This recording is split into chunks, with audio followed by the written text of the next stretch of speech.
Hi all. Hi one and all. Good evening to all. Welcome to our YouTube channel Math Universe with Dr. Naseer Ahmed. Am I audible? Kindly respond. Am I audible?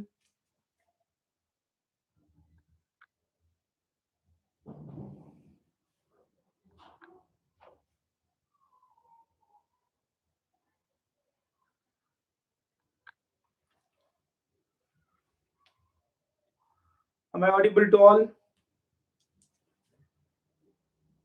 Kindly respond in the chat box.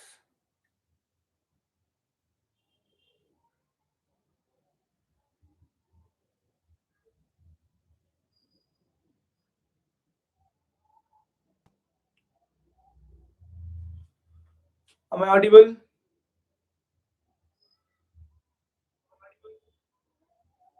Yes. Okay. Fine. Okay, just we start in 2 minutes.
Okay.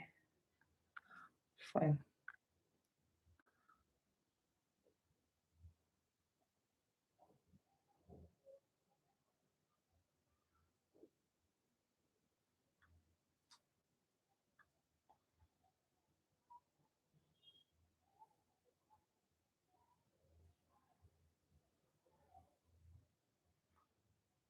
Okay. Good. Okay. Fine.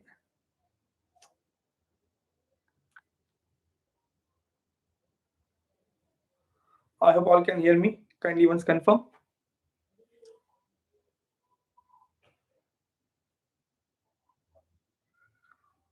Kindly confirm in the chat box.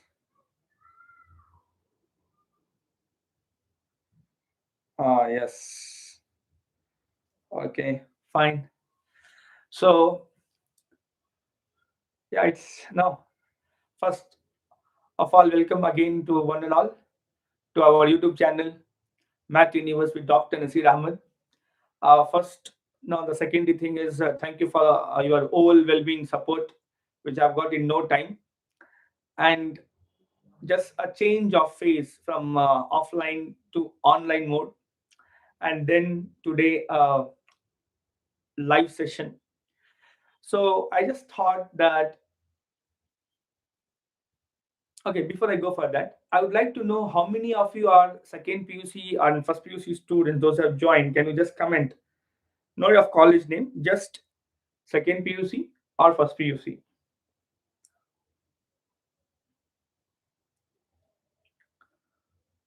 Kindly comment.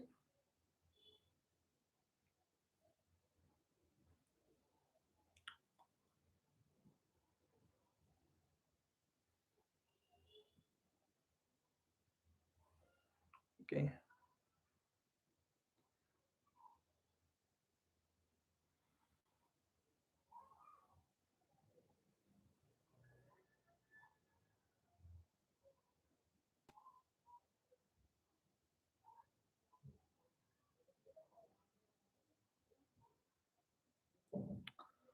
Okay.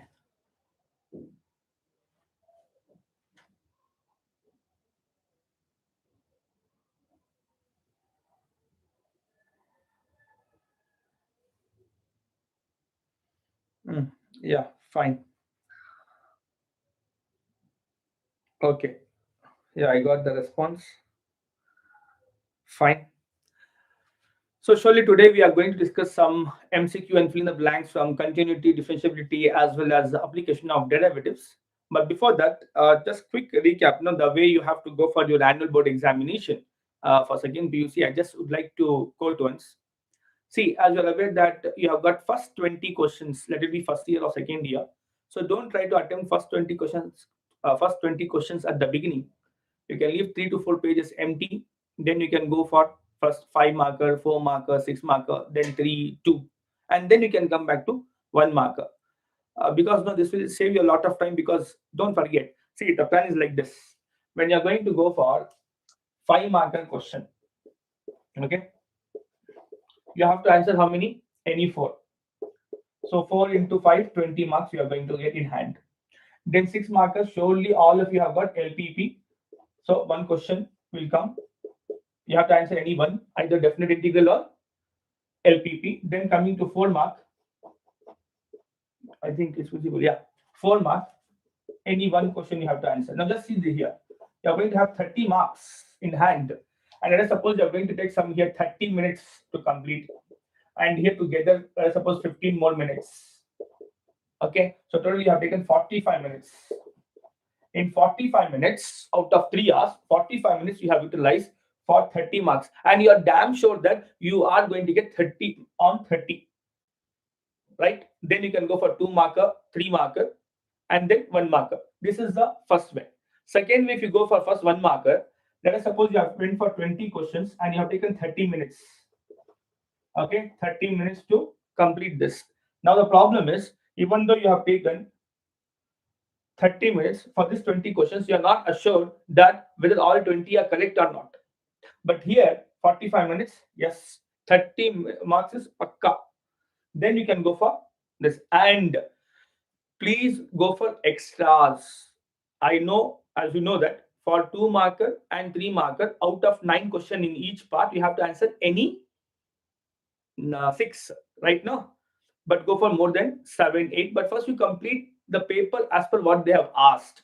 After you complete, then you go for extras. Don't start at the beginning. Extra should not happen that you have got less time and you have missed the required number of questions to be answered, and you are in the loser side. And don't scratch any answer. If you think it's wrong, just hold on. Let it be for the evaluator not to decide correct or wrong, and no pencil working apart from linear programming problems. Okay. So I think with this introduction, we can start with the class. Okay. So anyway, everything will be recorded. It will see after. Let I repeat once this. Let's say this.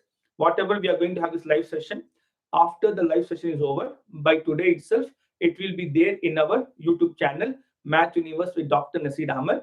So you can just concentrate on what I'm teaching. No need to copy down the questions. It will be there. Okay, later you can take. Okay.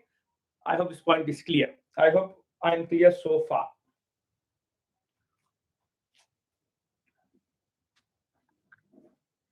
Kindly comment.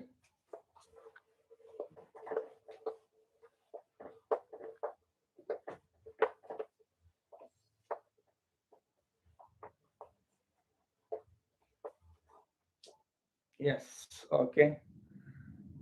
Good. Good that you are replying well. Okay. As usual, as I say to my students, without concept, there are no problems.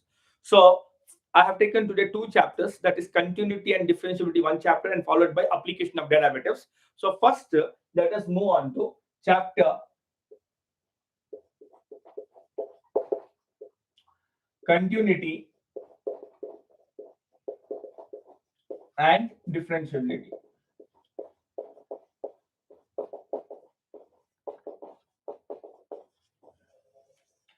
Let us try to go ahead with this.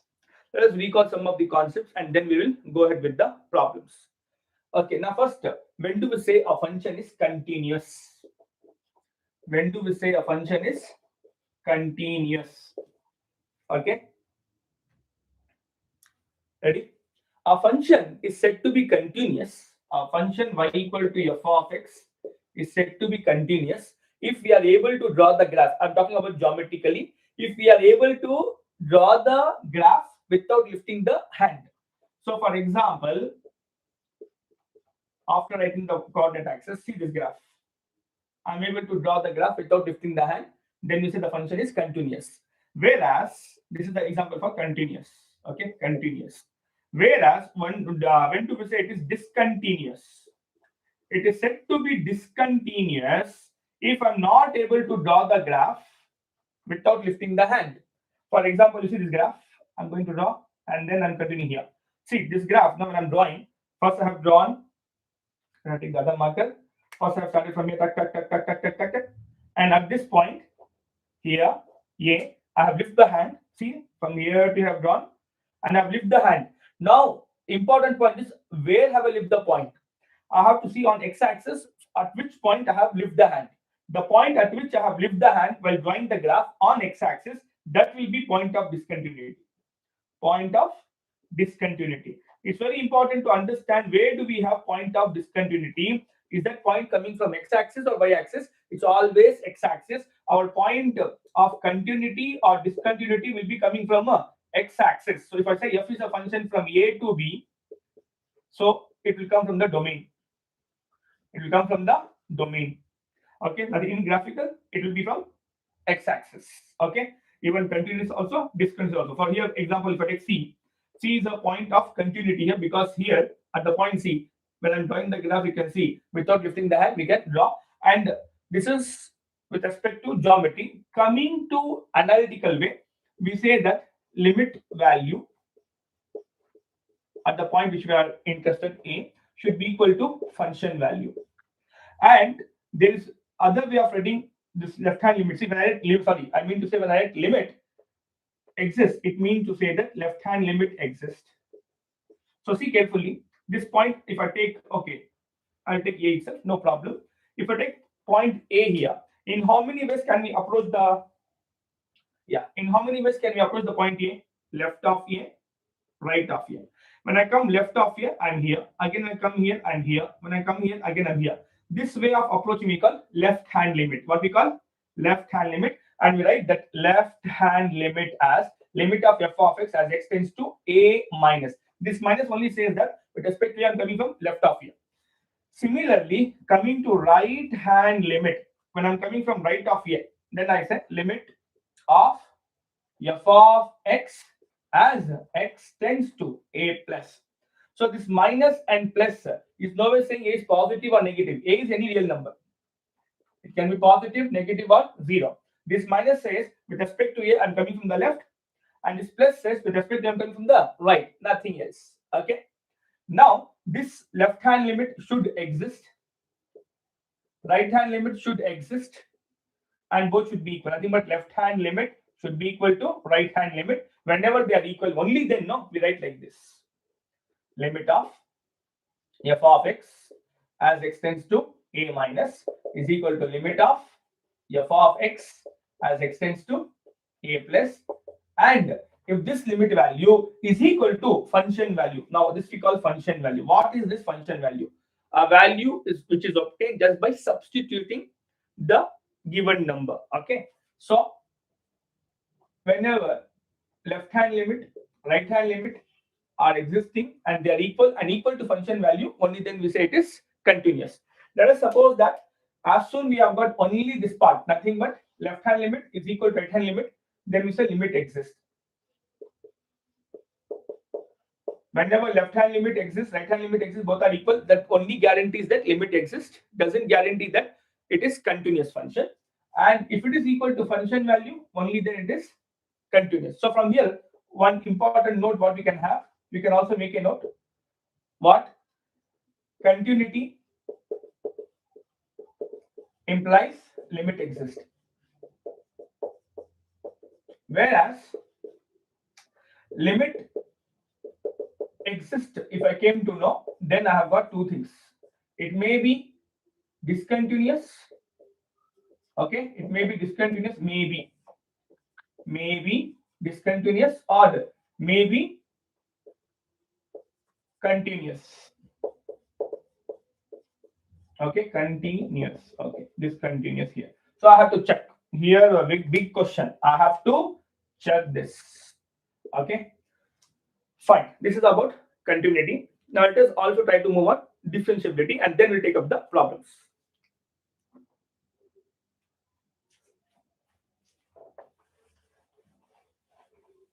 No need to take all this. This will be anyway there in the recorded video. Now first, you can just make a note of this too. I hope till here clear. Are you people clear?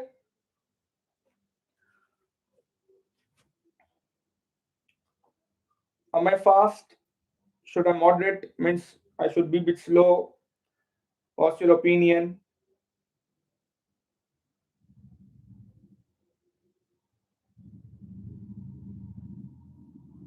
Okay, fine.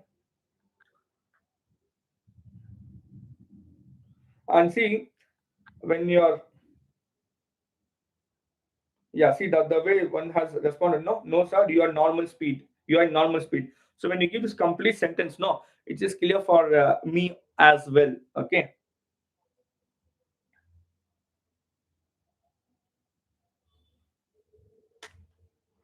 fine. Now let us start on differentiability.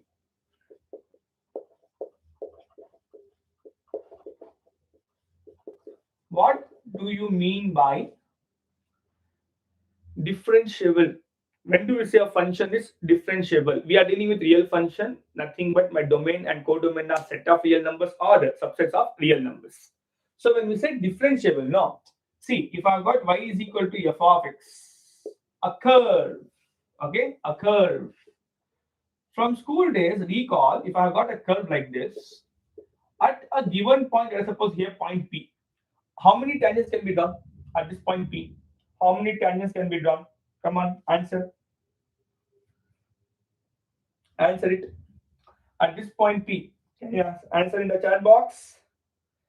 How many tangents can be drawn?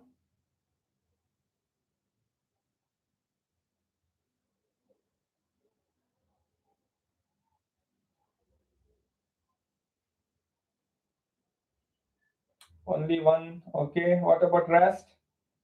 At this point P, which is indicated here, how many tangents can be drawn?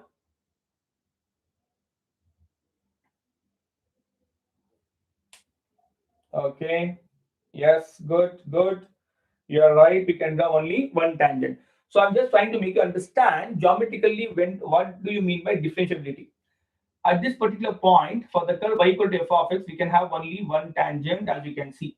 So when we say it is differentiable, we mean to say that at a given point, we have only one tangent, provided y equal to f of x is representing a curve. But let us suppose when we say non-differentiable, it means at that point, either I may have more than one tangent. That's the meaning. Okay. So more than one tangent possible? Yeah, why not? See this graph. Y equal to mod of sin x. First recall the graph of sin x here. The graph of sin x, you can see it goes like this. And this is the graph of y equal to sin x. And at each point, we have only one tangent. But as soon as I say mod will convert negative to positive. So we know that the graph which is present below the x-axis, see carefully. First it is, if I talk about quadrant here it is plus plus, minus plus, first quadrant, this is second quadrant, in third quadrant, minus minus, in fourth quadrant, plus minus. So whenever we talk about any sign, x comma y, and if you talk about any quadrant x comma y, first quadrant is always x, means I mean to say first point is always x, second is always what? Y. So in first quadrant, if you see x and y both are positive. Second quadrant, x is negative, y is positive. Third quadrant, x is negative, y is negative. Fourth quadrant, x is positive, y is negative. So on whole, what we can see, above x-axis, y is always positive. below x-axis, y is always negative. So I went to very elementary level. Now from this very clear that whenever we have any graph, since it is always the graph, this is the output, nothing but y it is. So whenever the graph is present above x-axis, it will be positive. Whenever the graph is present below x-axis, the part which is below x-axis, that part of the graph will be negative.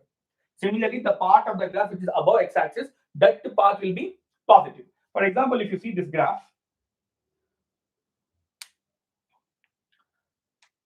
yes, you are right. Yeah, chat messages one. Yes, now see this here.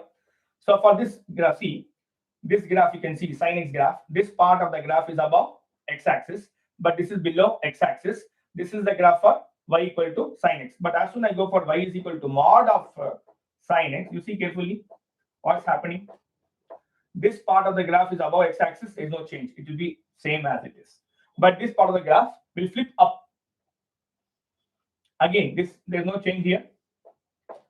This part is above x-axis, so there is no change.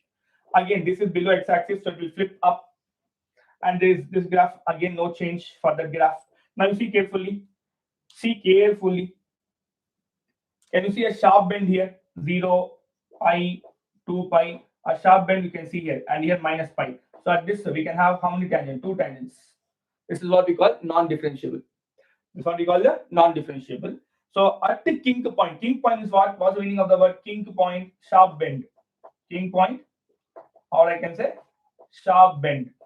At the sharp bend, the function is not differentiable because we are going to have more than one tangent. And one more point is whenever the function is discontinuous, at that point also there's no tangent, therefore it will be non-differentiable. So whenever a function is discontinuous, it's also what non-differentiable.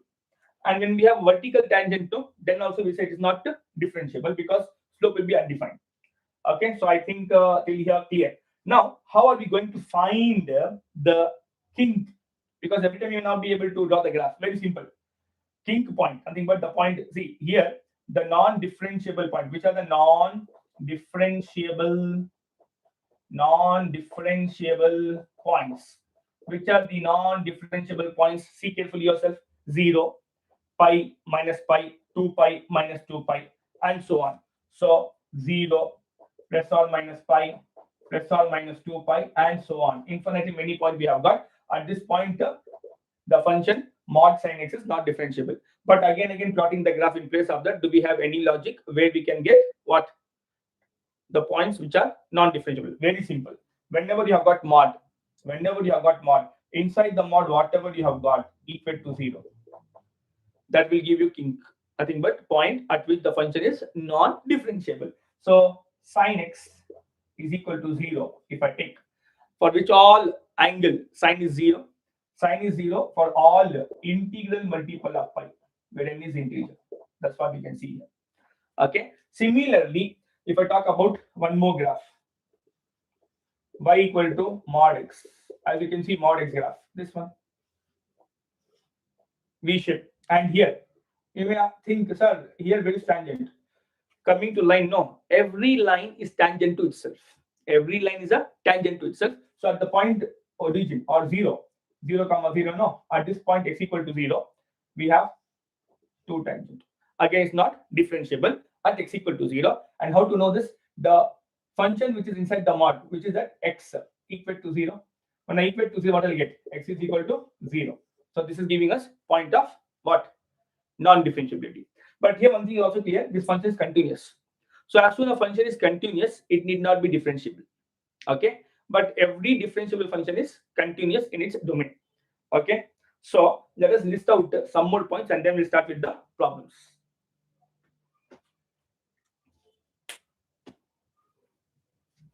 I hope clear. Any doubts? And I see in the chat box, any doubts? Kindly comment. Any doubts?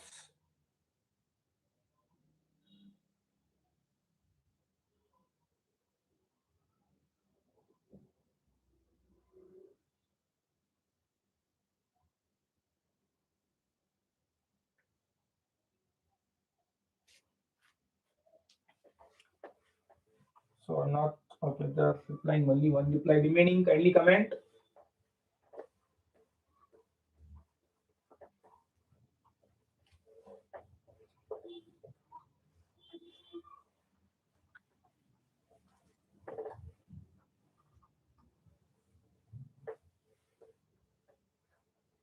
Fine. Let us have some comment on this. Whatever we have said, let us have this side. And one more thing, no. Coming to this, there's one more way of writing left-hand limit. Let us write that also here.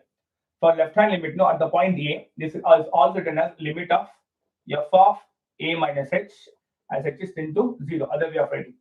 Similarly, for right-hand limit, limit of f of a plus h as h is tending to 0.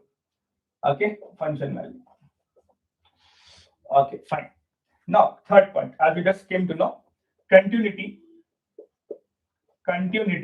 need not imply the function is differentiable. So you have to always check whether the function is differentiable or not if your function is continuous. Fourth point, if a function is differentiable, this always implies what? It is continuous. So as soon as you come to know it is differentiable, no need to check and waste your time. Direct comment. Next, fifth point, if a function is discontinuous at a point x is equal to a, all are at a point x is equal to a, it's at a point only, okay? Then at that particular point, we have to check here. Here we can directly say all are at a point. Discontinuous at let us suppose x is equal to a, this implies non-differentiable at x is equal to a. So having this knowledge, let us proceed. Last point I just want to highlight here. When we say a function is differentiable, it also means that left-hand derivative, right-hand derivative should exist and it should be equal. For example, here, no, when we're talking about a point x is equal to a, coming to differentiability,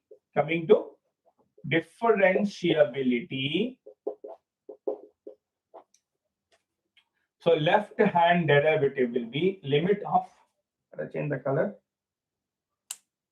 visible, no? Limit of f of x minus f of a divided by x minus a as x is tending to a minus, left of this. The other way of writing this will be limit of f of a minus h minus f of a divided by minus h as x tends to 0. This is the other way of writing. Similarly, right-hand derivative will be limit of f of x minus f of a divided by x minus a as x is tending to a plus.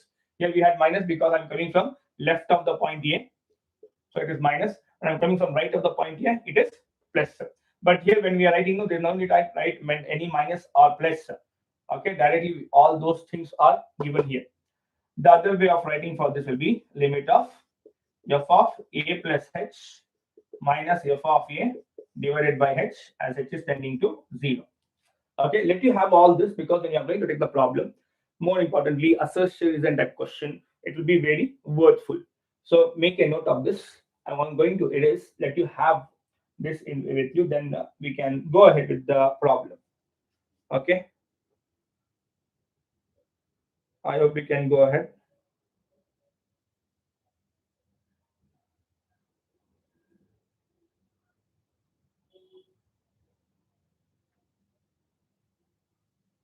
Any doubt so far?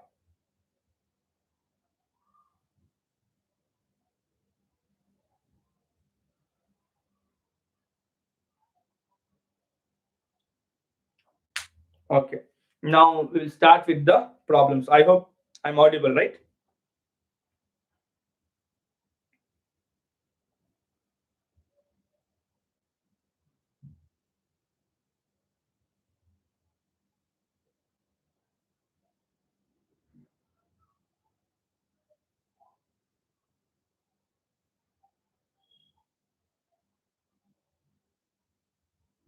Okay. Now let us start with the problems. Okay. See, coming to problems, okay, I think I can erase this part at least. Now listen, coming to the problems I have taken from question bank, and what I have did is, whatever the numbering they have given, I have maintained the same numbering. So I'll not be writing the questions, I'll be reading the questions for you. So whatever the numbers they have given, same numbers will be written on the board. And after the live session is over, in the description, I'm going to upload the PDF of the question, not of the solution. Solution anyway I'm going to solve here. I hope this is clear. So now let us move on. I'll start some questions on this. Let us start with that.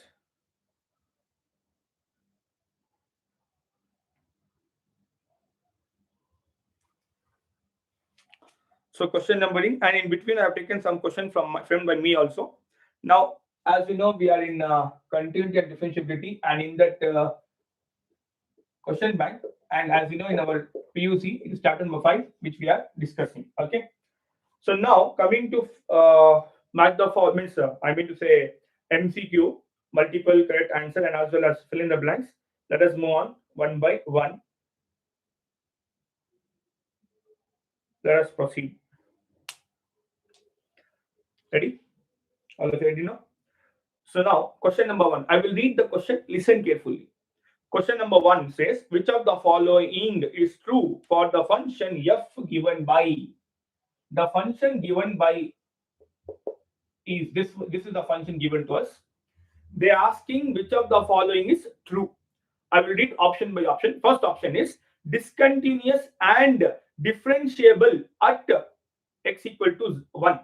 Option B, continuous but not differentiable at x is equal to 1. Option C, continuous and differentiable at x equal to 1. And option D, discontinuous and not differentiable at x equal to 1. So from the options very clear. Before that, the student having question bank surely can open and just you can have it in front of you. And as I said, I am going with this same numbering of whatever they have given. I'm not changing the numbering. Okay. So they are talking about continuity and differentiability about this function. This is a modulus function. We know every modulus function is continuous. So every modulus function is continuous where for all x belongs to R. So there is no problem with the continuity. For differentiability, I have to check.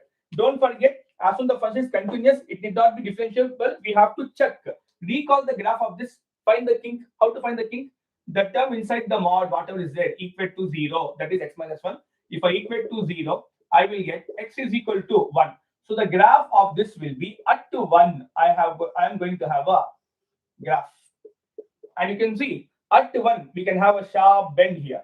Nothing but we have got what a kink or sharp bend. Kink here or a sharp bend. Therefore, x equal to 1 is a point of non-differentiable. X equal to 1 is non-differentiable point. So I have to go for that option where it is continuous but not differentiable. That is then option B. Option Bablu. Usually I say like this: A, B, C, D. I have given some nickname. Bablu. Okay. Then C, Chalu. A, Alu. D, Don. Okay. So I don't think there's any doubt in this. Now moving on to second problem. Any doubt in this before I go ahead? Can we go ahead? Any doubts?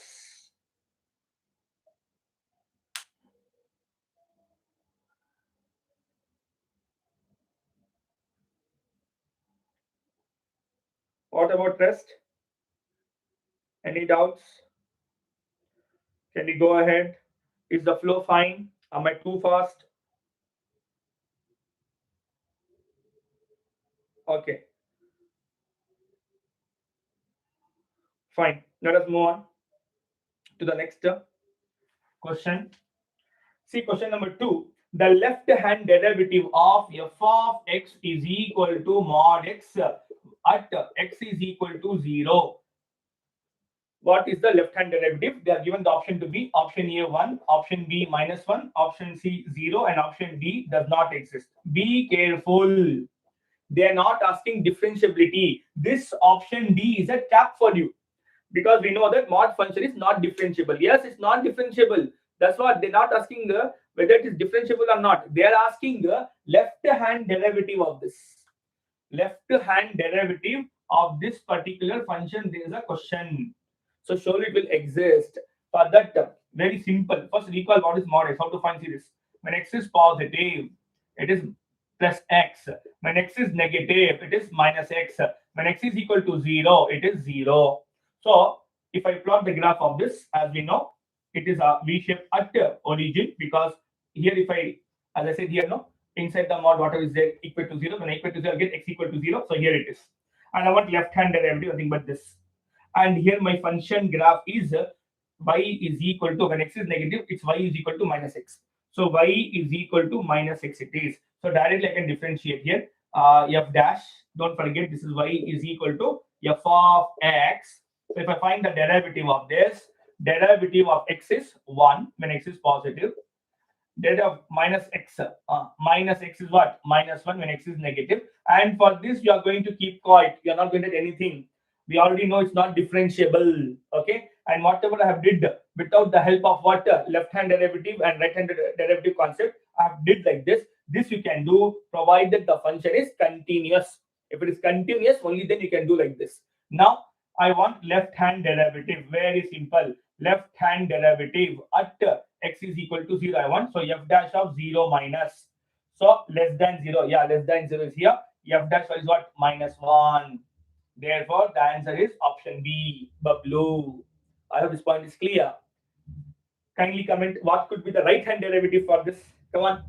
What could be the right hand derivative?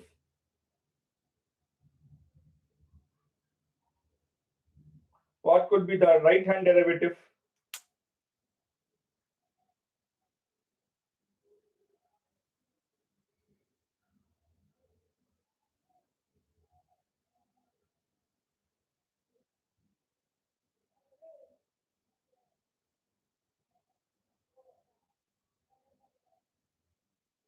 Yes. Yes, two people have answered. Yes, you are right. Right hand derivative. If I differentiate, I got 1. Let us suppose we got some variable here. Then what we'll do, whatever we have got the variable and whichever point we are discussing here, that we are going to substitute. Okay. Yes, good. Now let us move on to next problem. This type of questions are in NCERT, hardly one I saw, but in question bank they have given very good level question. Those can also be a very good CET question as well. Okay, let us move on to next.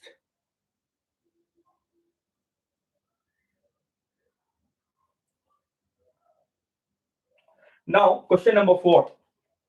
So, question number 4, as I said, I am following the question bank numbering. So, question number 4 I have taken the greatest integer function f of x is equal to rectangle bracket x is option A, continuous but not differentiable at x equal to 1. Option B, continuous and differentiable at x equal to 1. Option C, discontinuous but differentiable at x equal to 1. Option D, discontinuous and not differentiable at x equal to 1. In all the options, there is a talk about continuity and differentiability at the point x is equal to 1. And this is greatest integer function. Recall the graph of this. We know that coming to greatest integer function, it is a discontinuous graph for all integers. So let us have the graph here. At 1, then at 2, then 3, it moves on. Between 0 to 1 is 0 always. Here it is closed and here it is opened.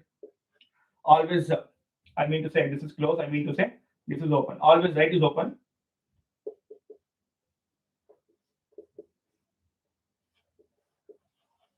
Okay, now let us go ahead. Question was at 1. See carefully at 1. When I'm drawing the graph from here, then I'm raising the hand and then I'm drawing. So when I'm seeing from left, when I'm going from left of 1 to right of 1, I'm raising the hand at which point? 1. Therefore, this is discontinuous. Discontinuous at x is equal to 1. And from this note, whenever a function is discontinuous at a point, it's also what? Non-differentiable. That's the benefit of having this point. This also implies that this is non-differentiable. Non-differentiable at x is equal to 1. So it's neither continuous nor differentiable. So option D, done, is correct. Any doubt? Is this clear?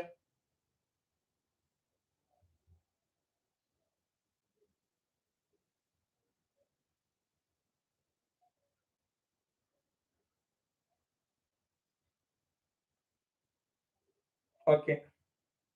Now let us move on to next question. Let us see anyone having any doubts.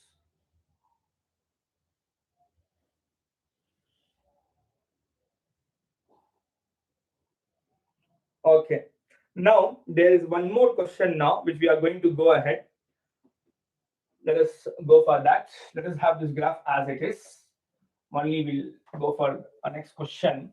And after that question, now one challenging question I have framed for you. I would like it to be more of interacting than one-way traffic. So just see this question number 5. Question number 5 says number of points in the interval -3, 3 open interval in which f of x is equal to rectangle bracket, where rectangle bracket stands for greatest integer function, is not differentiable is. They want number of point at which this function is non-differentiable. And we know greatest integer function is not differentiable only at integers, whenever x is integer, and this is open interval. So between -3 to 3, which are those points which are integer? The points here is -2, -1, 0, 1, 2. -3 and +3 does not belong to this. As we know, open interval means n points are not taken, but all the points between them are taken. So we have how many points? 5 points. So the answer will be option C. Okay. Now I have framed one question for you. Okay. Aram se think and say. Same problem. See, in what I'm going to upload now, wherever Q means question framed by me. Okay. So I'll do one thing. QN I will mention question framed by Naseer sir. Okay. Additional question it is. So don't be searching in the question bank where it is. Now the question is same question. What I have did is in the closed interval -3 to open interval +3, f of x is equal to greatest integer x. How many point of discontinuity we have? Come on. How many points of discontinuity? Comment in the chat box. I would like to see how many are going to comment. One is saying 5, remaining all are saying 6, 6, 6, 6.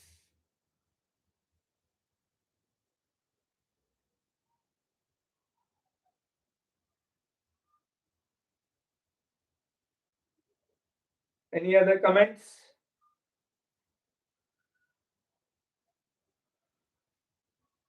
Now let us try to answer this problem. See, I understood since we said that integer it is point of discontinuous. So when we are talking about this interval, close at -3 and open at +3. So you have taken -3, then -2, -1, 0, 1, 2. 3 is not taken because 3 is not there. But when you wrote -3, come here. See carefully here itself. See the graph here. -3 somewhere here, no? So the graph will be between here. Between -2 to -3, answer is -3. See carefully there. See carefully. I have taken from -3. See this. The graph before -3, if I have got any number before -3, nothing but here -4 is there. Then it is open here. I mean to say here it's open. Then here it's closed. Now see carefully. Here it will be somewhere -4. So here, then I have to raise the hand. I have to raise the hand for -3 if I have got an integer before the -3. But here we have starting from -3 to open table 3. So it means up to -3 I'm here. And this is continuous. I'm nowhere down here.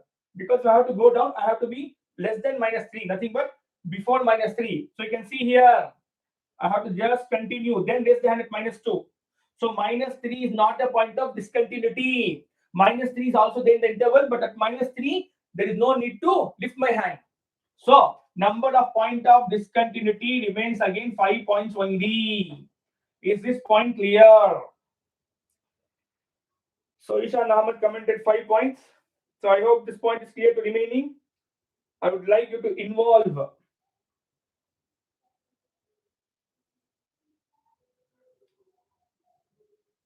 Yes, is this point clear? Kindly comment.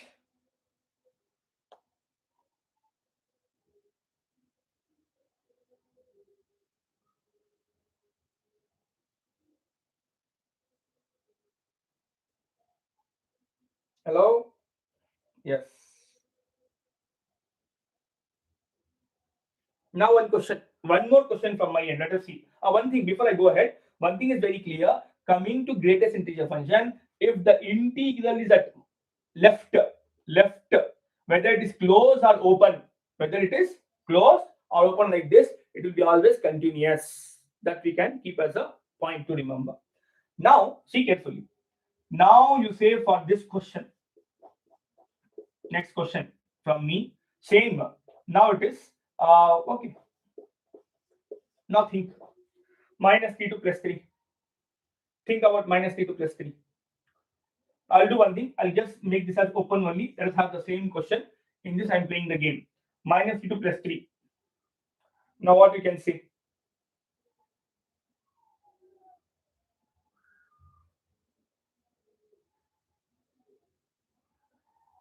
How many points of non-differentiable? Think properly and answer.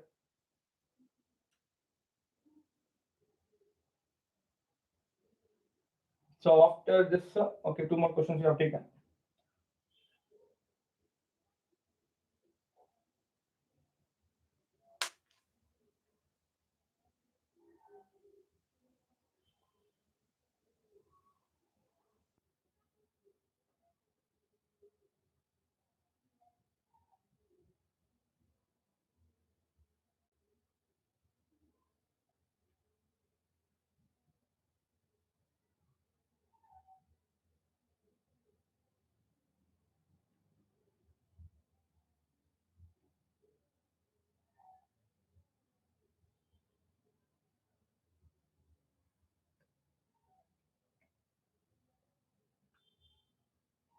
Yes, what's the answer?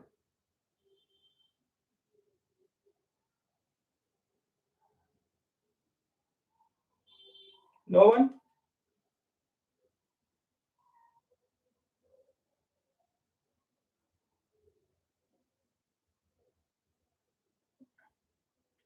Okay, someone one answer came. It is yes. Now it is 6 point.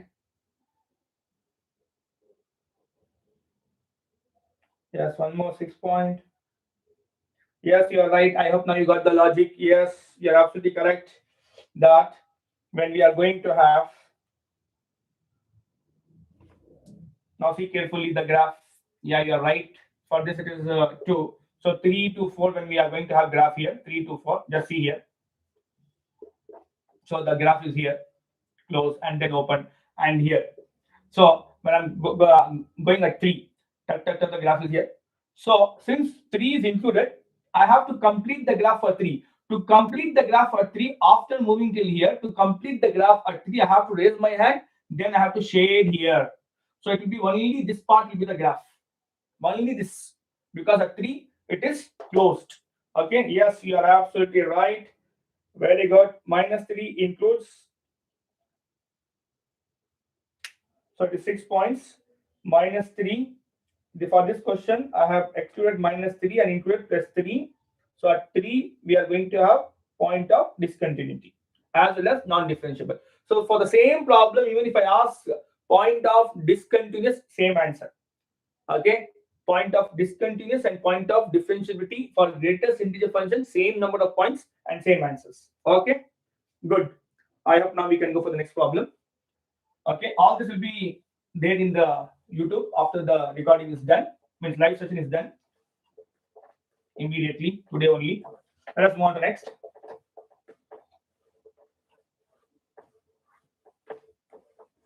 Let us have this point as it is. It will be easy for us to understand. Okay, now let us move on to the next question. Question number 8. I will read one statement from NCERT text. Sorry, question bank. I mean to say the statement which is not true in the options given below is. Okay, so I will read the option one by one. You have to comment which of the following is not true. Option A: every polynomial function is continuous. What do you think? Okay, as soon as I complete the option, no, first we judge true or false. They want to, which of the following is false. So what do you think? Option A is every polynomial function is continuous. Is every polynomial function continuous?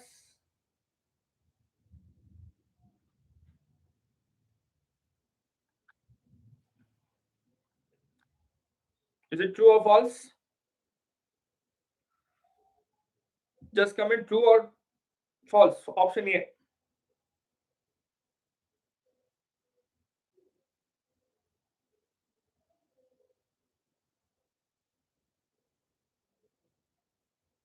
Yeah, true.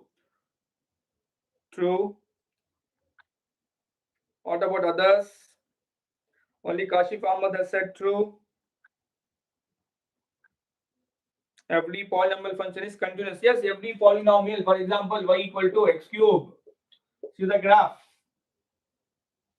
All polynomial functions are continuous. So option A is not true. Option B, every rational function is continuous. Yes, that's also theorem itself we have got in PUC. Option C, every differentiable function is continuous. Yeah, we wrote if a function is differentiable, it's also continuous. Option D, every continuous function is differentiable. Every continuous function is differentiable. Need not be. We have to check. It may be differentiable, may not be differentiable. So option D is incorrect. Purely concept based. Purely concept based. Okay. Now let us move on to some other problem where we are going to have then in place of differentiability some differentiation part. Now the question is, if y is equal to sine inverse x plus sine inverse of root of 1 minus x square is given to you, we have to find the derivative of this with respect to x, and x is between 0 to 1. Okay, now listen carefully. I will try to go for the shortest way of getting the answer than going for usual method. See carefully. Since inverse trigonometric function is involved, so surely I can use some properties of inverse trigonometric function. Both have got sine inverse, sine inverse. One important result I'm going to quote here. What? If okay, x square plus y square is equal to 1, or okay, I mean to say sine inverse x plus sine inverse y is always equal to what? Pi by 2. Always equal to what? Pi by 2. If sum of the square of this number is what? 1. Provided both are sine inverse. So just see here. In place of x, we have x only. In place of y, we have this.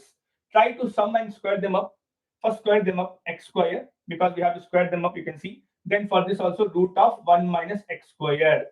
I am squaring them up and now I'm summing them up. Root and square will get cancelled. So I'll get x square plus 1 minus x square. X square minus x square will get cancelled. I got 1. Yeah, it's obeying. Since it's obeying this condition, it means that the value of this is y is equal to what? This entire is what? Here, pi by 2. What is pi by 2? Constant. That of course is what? 0. So y dash is 0. I hope this point is clear. I hope this point is clear. So which option is correct for this? Option C, the chalu is correct. Is it clear? Let me know.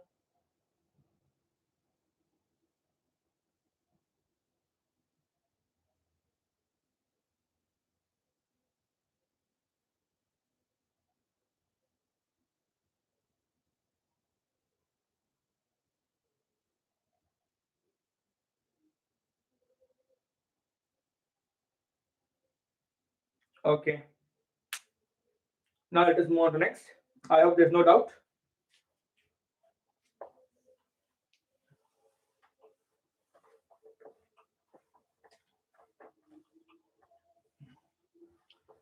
Before we go ahead, is the speed fine, or should I, whatever the way I'm going, is it okay, or should I decrease, or I have to increase my speed of teaching? How it is? Let me know, because no, it is live session, so you cannot unmute yourself. It's not like an offline class, so I'm a bit precaution about this. Let me know. Till then I write the question.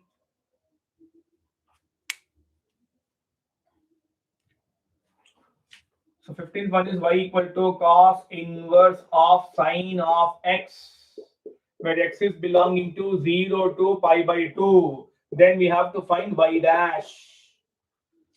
Let us see what the chat remark from you people. Okay, speed is okay. So, okay, fine. Okay, waiting for others. Fine, till then we'll go ahead. See this. Again, now I've taken the problem involving inverse trigonometric function. Y is equal to cos inverse of sin x. X is belonging to first quadrant. Find y dash. See, don't think of differentiating directly. Waste of time.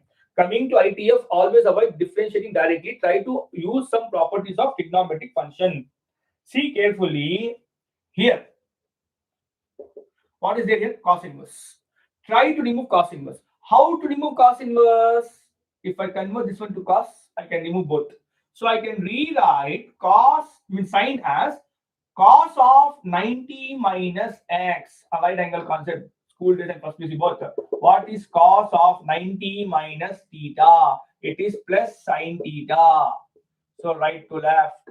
So now both will get removed. Don't say cancel, cancel. No. Cos is taking angle to number. Cos is taking from number to angle. See this. This is the logic. When you say cancel, cancel. No, no, it's wrong. They are not reciprocal of each other to cancel. Cos will take, always, cos will take angle. For example, say 30 degree. What is cos 30? Root 3 by 2. So cos will take 32 root 3 by 2. Cos inverse is back. So again, it's going to take it back. Okay. Fine. So both is, so this is taking domain to range and this is coming back from range to domain. So pi by 2 minus x will be back. So what we are going to have? Y dash, delta pi by 2 is 0, minus x will be minus 1. So y dash is equal to minus 1. So for this option is, option D, Dawn. Okay. Kindly make a note of this. Means anyway, is this clear? No need to make any note. As I said, it will be uploaded as soon our live session is done.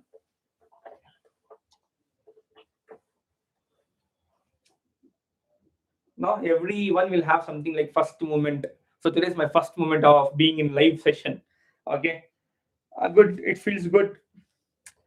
Only thing is, in place of offline mode, it is online mode. Question number 16 says, if y is equal to a power x plus x power a plus a power a, then we have to find the derivative of this. This question I have selected so that let us understand how are we going to use which formula when.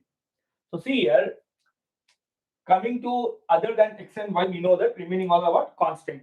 So see, if you see carefully here, when I want to find the derivative, a power x, base is a constant, power is a variable.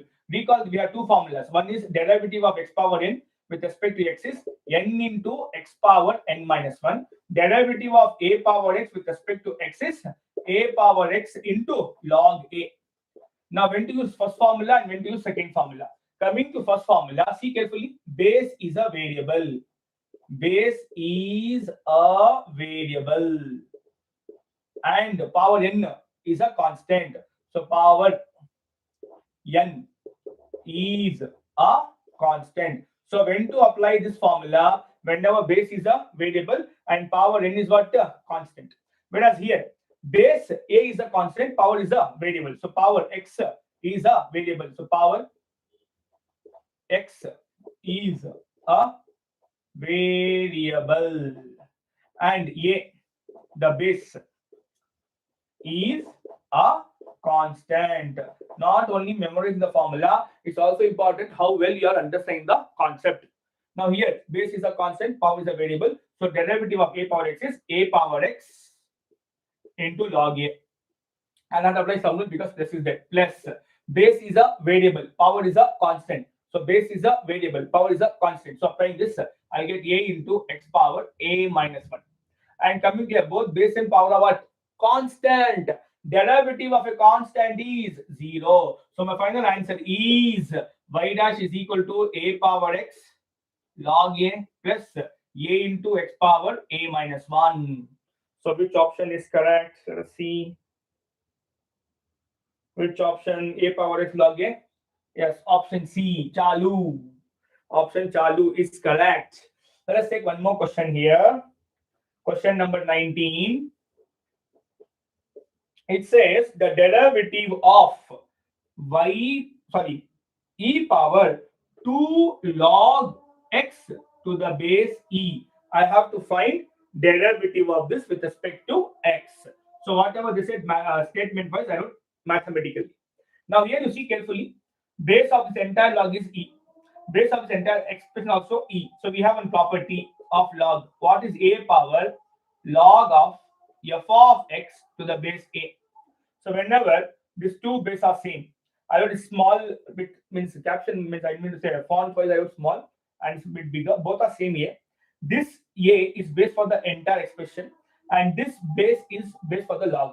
So whenever these two are same, answer is what? Whatever present here, nothing but f of x.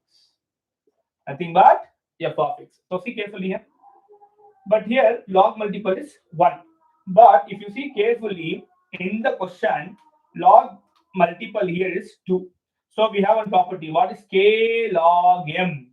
K log m is log m power k.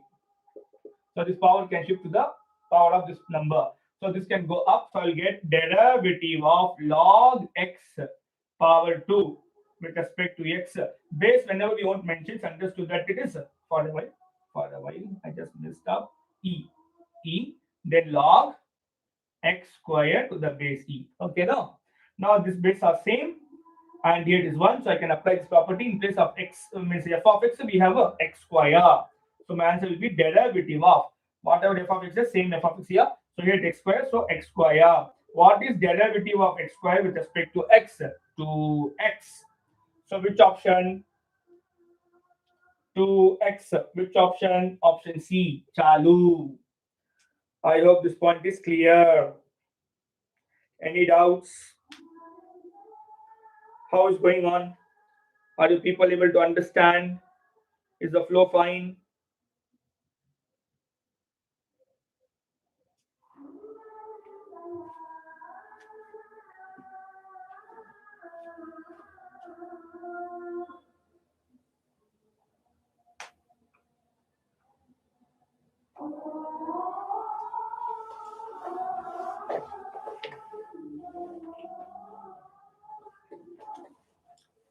Now let us move on to next question.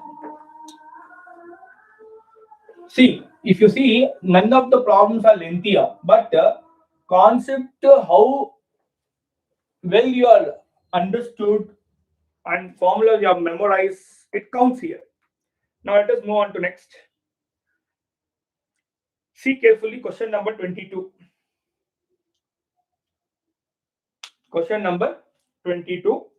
It says,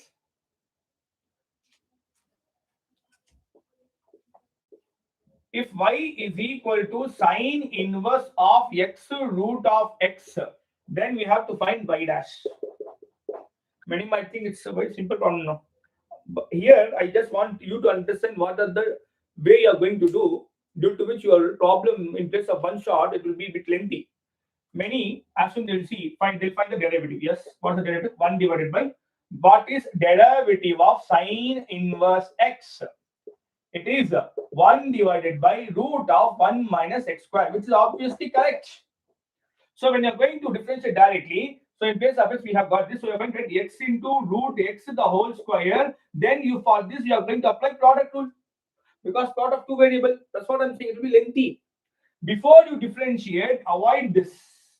Before you differentiate, see this. Y is equal to sine inverse. Is it not? See carefully. Is it not? Root means power half. So basis of same, I can add the power. 1 plus half will be 3 by 2. Correct? No, power of is what? 1. Guess what? Half. What's 1 plus half? 3 by 2. Now it is very simple to differentiate. So derivative of this, differentiate this with respect to x. When I differentiate this with respect to x, target is a combo of two functions. So recall what is composite derivative. Derivative of f of g of x is target number 1. Differentiate Think as if you are leaving an arrow. D by dx is arrow. So you are going for a attack. So here first target is f. Derivative of f is what? F dash. Whatever is there inside f should be retained. Then derivative of g is what? G dash. So we have to differentiate each and every term. So this is a combo of two. One is sine inverse, other is x power 3 by 2. Derivative of this will be 1 divided by formula here, root of 1 minus whatever is there here. That should be there with the square. So what is there here?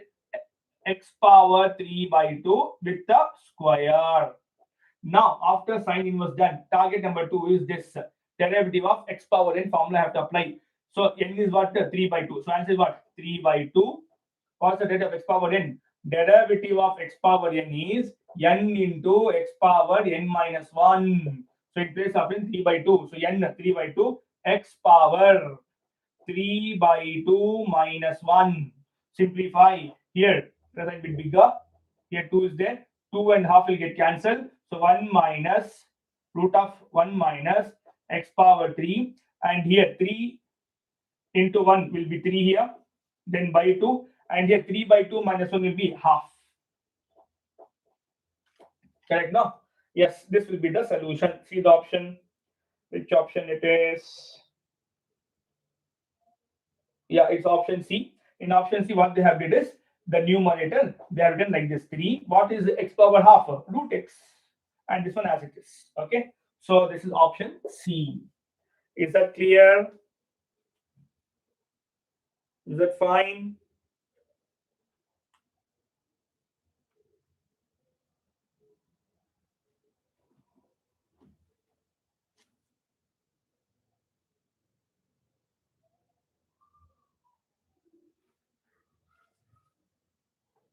Good.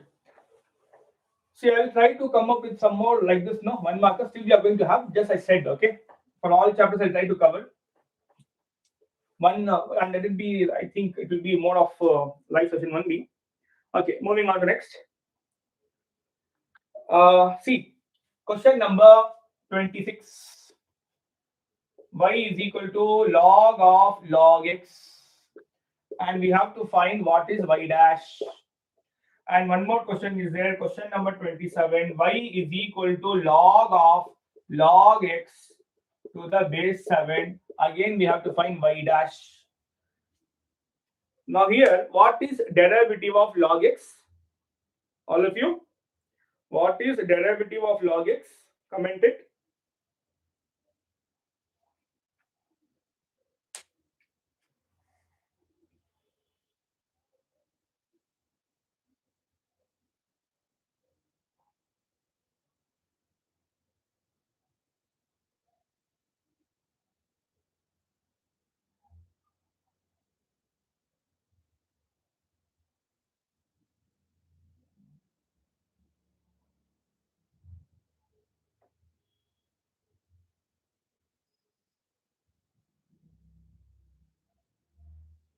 Yeah, 1 by x provided the base is e. Yes, I can see 3 commented and 1 have commented. Yes, Harini wasn't okay. The base should be e. Yes, now here and here you see, here there is no base mentioned. Whenever base is not mentioned, it's always e. Here base is mentioned. So the objective of this problem is to make you understand the difference. Now here there is no problem. I have to just differentiate with respect to x. Don't forget, other way of writing dy by is what? Y dash. Derivative of this. So when I leave the arrow, target number 1 is log. First recall what is derivative of log x. Derivative of log x is what? 1 by x. Whatever term is there inside the log, this term will go to denominator. So inside the log we had x, so it went to denominator. Inside this log, what is that? Log x. So this should go to denominator. So 1 by log x. Again, the arrow after finishing with log, it will go to log x. Derivative of log x. Now it's attacking this log x. It will got 1 by x. 1 into 1 will be 1. X into log x will be x log x. That is there in which option? Which option? Option W. Now see this one. Here, derivative of log x is 1 by x provided base is e. Here the base is not e, it is 7. So we have to apply change of base formula. So when to use change of base? Whenever the base under differentiation, whenever the base is not E, I have to apply change of base to make sure that the base, whatever they have given, is converted to E. So we have one formula, log A to the base B. I'm not happy with this base B. So what the formula says? Log A divided by whatever B is there, that will go to denominator with log. And I can take whichever base I want as per the rule. The base should be always positive and should never be equal to 1. Okay. Now, base I can take whatever I want as per this condition. Now, since under differentiation, I can differentiate log provided base is E. So what I will do, in place of D, I am going to take what? E. So I'll have log of, see carefully, in place of A, we have this. This is our A. In place of B, we have this. So I'll get log A. What is A? Log X divided by log B. Log of, what is B? 7. And base we can give whatever we want. So since we are differentiating, the base is E. Now when I'm going to differentiate, see carefully when I'm going to differentiate this with respect to x, y dash here. Log 7 is there in denominator and it's a constant. It's a constant. I repeat, it's a constant. Since it's a constant, no need to apply quotient rule. Quotient rule you should apply provided numerator, denominator both are variable. Okay. But here denominator is a constant. So apply scalar rule. What scalar rule says? Remove or just ignore the constant. Take it out. I got 1 because it's in denominator 1 by. Now derivative of this. Derivative of this is already done. What is that? 1 by x log x. 1 by x log x. That's it. So which option is matching for this? It is matching with the option A. But we have completed the problem. But I just want you to understand they may also play a game with you in annual board examination. It may also happen that in place of giving like this, they might have given simplified way. What? See, one property we have got of log. Log A to the base B is also same as 1 divided by log of B to the base A. See that carefully here. Here this base and A both have got exchange here if it is reciprocal. So if I go from left to, means right to left, whatever is there here in denominator, log B to the base A, this base A and B is going to exchange. Same thing, both the ways it is true.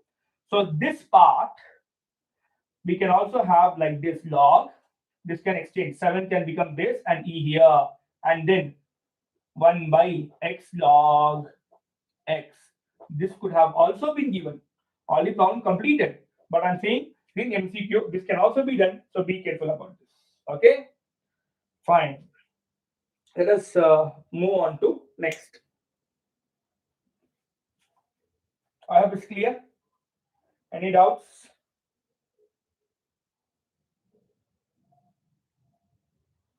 Thank you. Thank you. Many good comments are coming. Thank you for your valuable comments.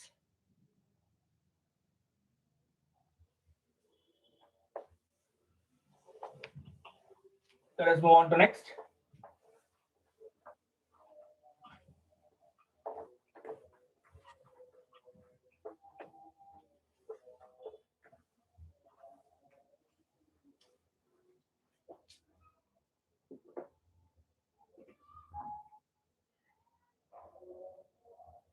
Now moving on to the next problem.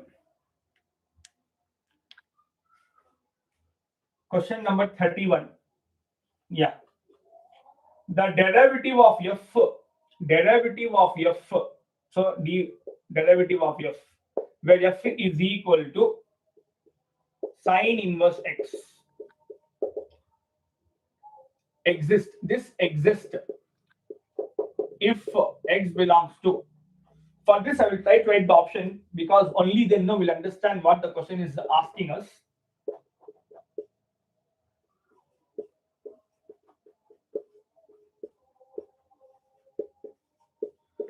It's also important that we have to go through NCERT line by line. So they are saying a derivative of this is going to exist if x belongs to what, and what is f? Sine inverse of x. Sine inverse of x. So we have to know under what condition derivative existed. So first find the derivative solution. What is derivative of f with respect to x? This will be 1 divided by root of 1 minus x square. Right now, now, now I have to be only making sure that this should exist. See, since I have even root, recall under even root from school days we know this should be always non-negative. But since the denominator should not be equal to 0 also, so it should be always positive. Who? The term inside the root and then denominator, so it should not be equal to 0 also. So 1 minus x square should be always greater than 0. Solve for this. Solve for x. That's what they want. For each value of x. So transpose here. 1 is more than x square. And we know one thing, no? If 3 is more than 2, it also means 2 is less than 3. Correct, no? So other way around. When 1 is more than x square is less than 1. Now, since I want x value, take note on both the sides. As soon as x squared on both the sides, root of x square is mod x, strictly less than 1. What's the meaning of mod x? What's the meaning of this? The meaning of this is x belongs to open interval minus 1 to plus 1. Correct? Mod of strictly less than is a open interval. If I have somewhere like equal to close interval minus 1 to plus 1. So here option E is correct. I just want to know, is this clear? Is this clear? Because next I'm going to give you as a question to solve. Kindly comment. Is this clear? Should I repeat again?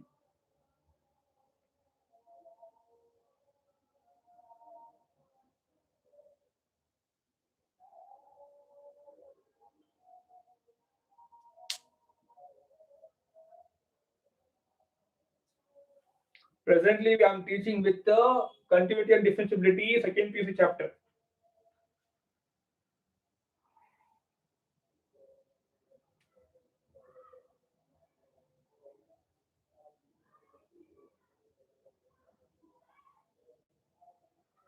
Okay. Fine.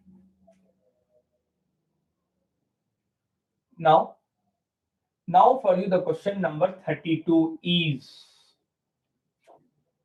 okay, I'll change this. Okay, let it be as it is. So I will just write down the question for you. Question number 32 is, the derivative exists if f of x is tan inverse x. And again for this I will write the options. All the options remain the same. You have to say which is correct. Come on. Find the derivative and then comment it.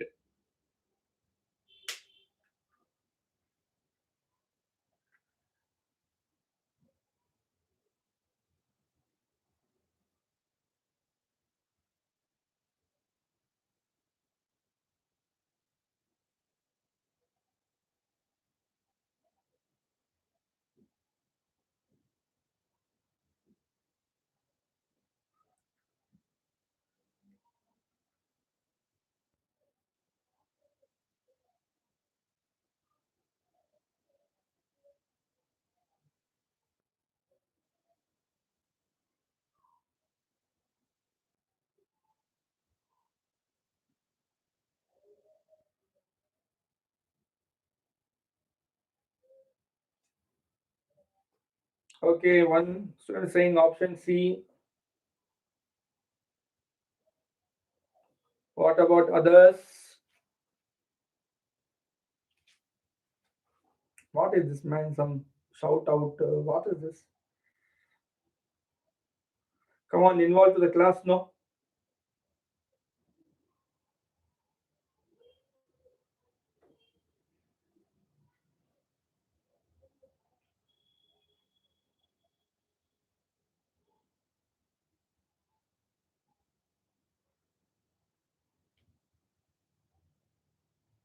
Yes, two students have said right answer. Right. You are right. Yes, option C. Let us understand how it is option C. See here. If I find the derivative of this, it is 1 divided by 1 plus x square. We have to only make sure, the way we make sure that since we had root, it should be non-negative. Nothing but can be 0 or negative. But since it's in denominator, it should not be equal to 0 also. So it was positive. But you see here, there is no root. So x can take any number. And we have a square, nothing but even power plus 1. So this is true for all the real numbers. Always 1 plus x square is more than or equal to 1. So it is never be going to 0. So all the numbers are accepted, nothing but option C for question number 32. Okay, this was a previous problem. I hope this is clear. Yes, good that students are involving. Very good. Let's move on to next.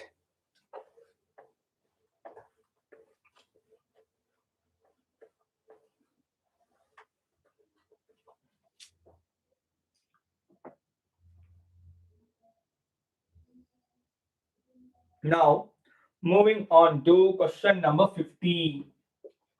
So as I said, no, I'm taking that question, no, which are a bit, most important and a bit tricky also, where you have to use the brain. Other I have seen between before 50 to 32, almost direct questions like PUC. Okay, doesn't mean that they are not important. They are important. Okay, it's just a time limit, the time concern. Okay.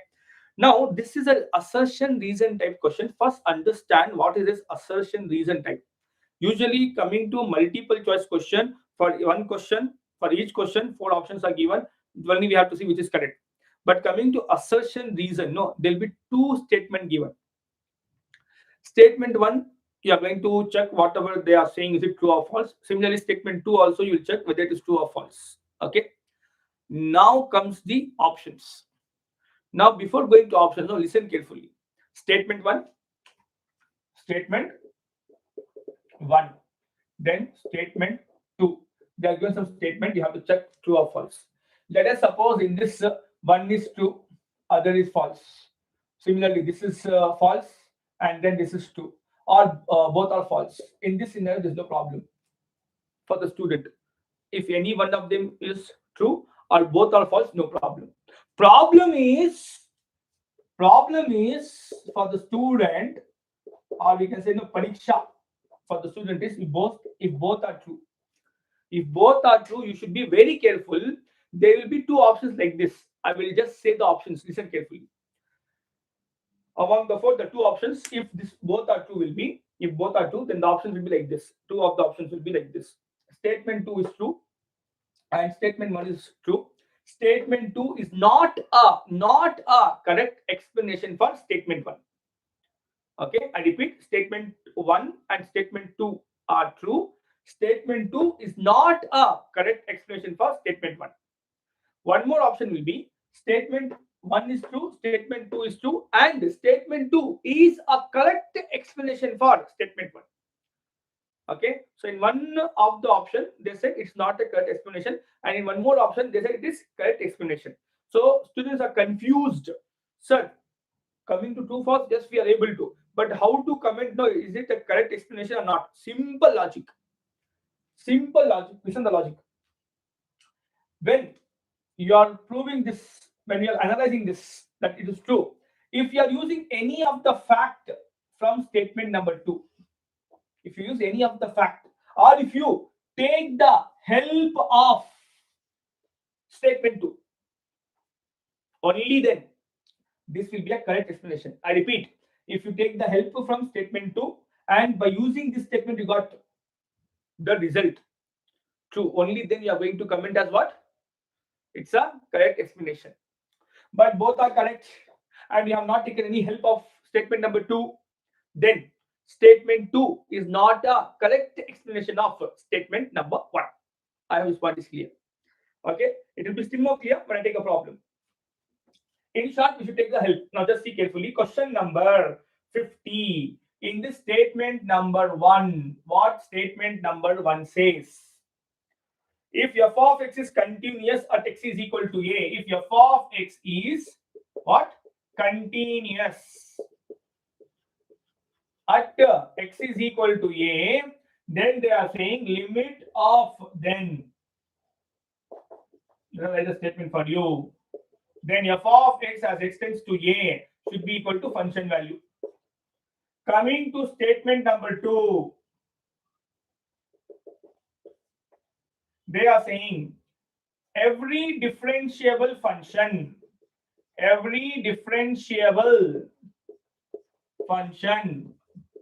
is continuous. Now comment, are they true or false? And after you're commenting, if both are true, Just see, are you taking any help of statement number 2 to get statement number 1? I am waiting for you. I am waiting for you.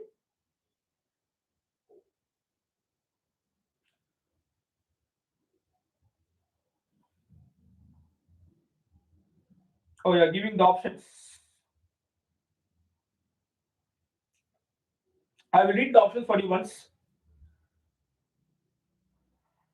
Option A, statement 1 is true and statement 2 is false. Okay, this is right for you here. Option A. Write in other color. So in option A, statement number 1 is what? True. And statement number 2 is what? False. Option B, statement 1 is true and statement number 2 is also true. And they are saying it's a correct explanation. Correct explanation. Okay. Option C and D are written here. Option C, statement 1 true, as well as statement 2 is also true. And they are saying statement 2 is not a correct explanation for statement number 1.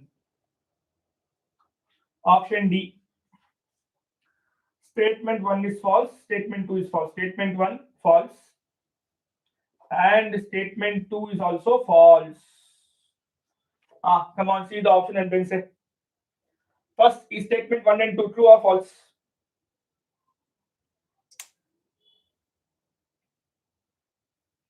So students are, so only one student is saying, okay, 2 are saying option C, remaining all are saying option B. Yes, come on, that's what I'm saying, no?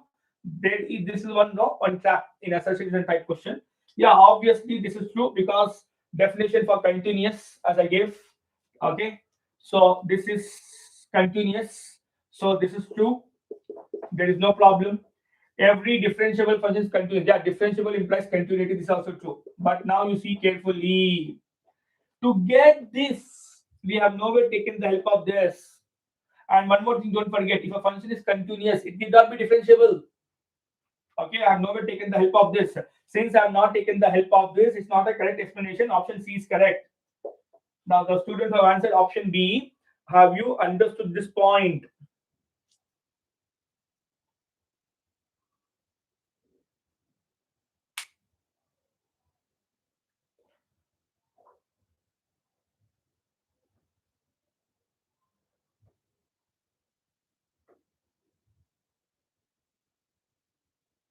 Is this clear?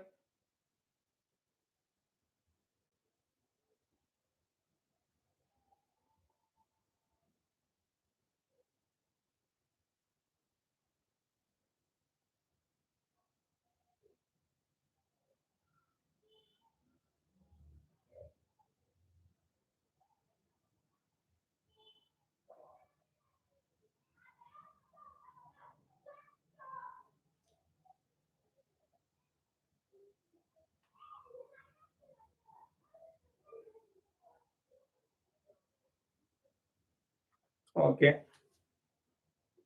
Let's move on. So be careful. If at all you are using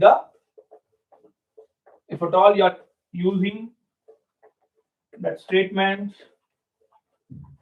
to comment to get the result, only then you are going to go ahead.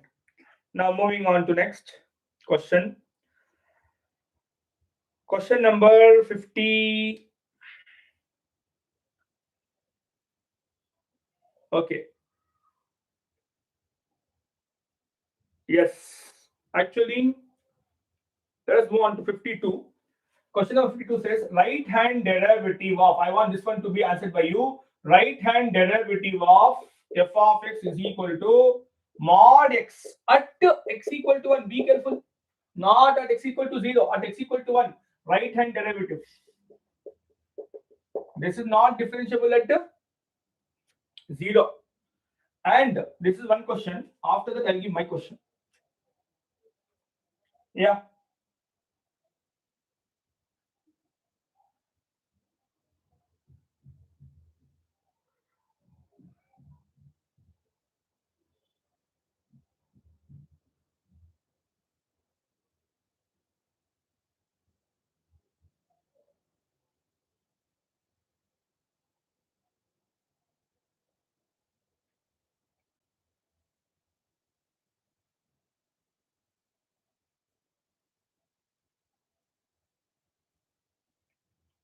Is it 0, sir? Okay. What about others?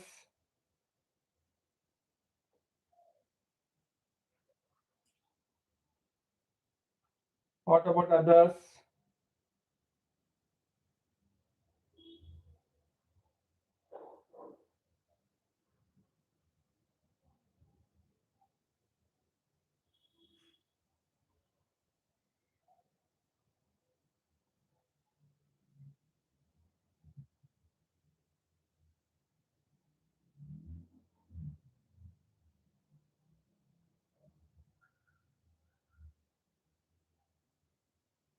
Okay, now let us continue. See, let us first recall the graph of this. Y equal to mod x graph is V-shaped graph. Now coming to the V-shaped graph, we are going to have here at origin a kink, and x equal to 1 is here. See carefully, there is no bend. The curve is smooth. Whenever the curve is smooth, it's always differentiable. And this is what? Y equal to x. And what is this? Y equal to minus x. So since I want at 1 is somewhere here and it's very smooth. So derivative of this is what? 1. And this is 1, not only for this 1, for all x positive. Let it be 2, 3, 4, minus, sorry, 2, 3, 4, 1.2, 0.00, excluding 0. As soon it is positive, it's always what? 1. Similarly, so for this answer is 1. First, let us comment about the option. Then I want to comment one more thing. So it is always 1. And question number 52, it's a fill in the blanks question. So they ask as a fill in the blanks, so it is 1. Now let us see who will answer. Now my question to you is, what could be, question from my end, left hand derivative. They want this, they ask right hand derivative. What could be left hand derivative? Let us see who will answer. What could be left hand derivative?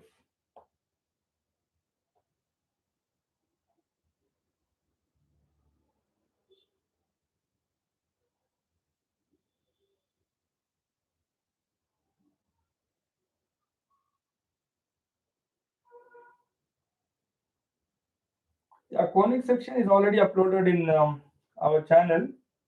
Only ellipse and parabola I should do. Hope so by tomorrow or day after tomorrow it will be updated. Okay. Maximum Monday. Left hand derivative. See carefully the diagram. See, left hand derivative or right hand derivative. When I'm talking at 1, whether I come from left or right, I repeat, left or right, neighborhood, bajuwala, neighborhood, it is this curve only, nothing but y equal to f of x. So whether it is left of 1 or right of 1, it's always 1. Yes, it's always 1. It's never minus 1. Is this point clear? Okay, so it is again what? 1. One more question from my end. F of x is equal to mod x is there. For this, you have to comment left hand derivative at x equal to minus 1, right hand derivative at x is equal to minus 1.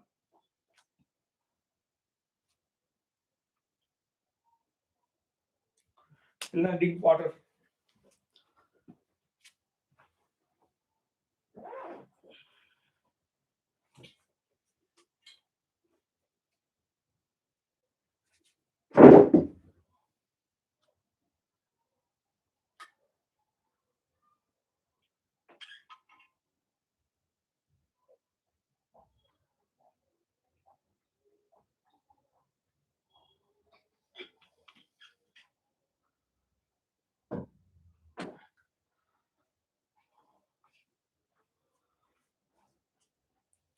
Yeah, integration also will do after application of derivative. That will next target.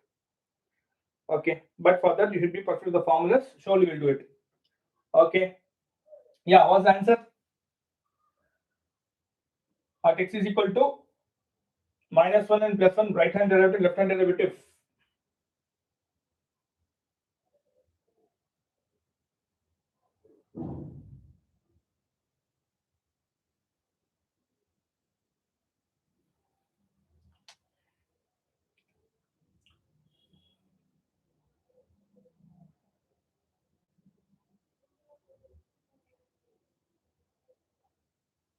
Yes, again you can see this graph as is here. Minus, see, I talk about right hand, left hand derivative, right hand derivative at -1. -1 is here, and this is the graph. Whether you come from the right of -1 or left of -1, this is the graph, and which is what, y equal to -x. So y equal to -x. If I differentiate, I get -1. So whether I go from the left or the right, always for this both, the answer is what? Left hand derivative is equal to right hand derivative and is equal to -1. Okay, is equal to -1. Fine. I hope it's clear. Yes, I hope it's clear. Alia, you have sent us 1. I hope it's clear why it is -1.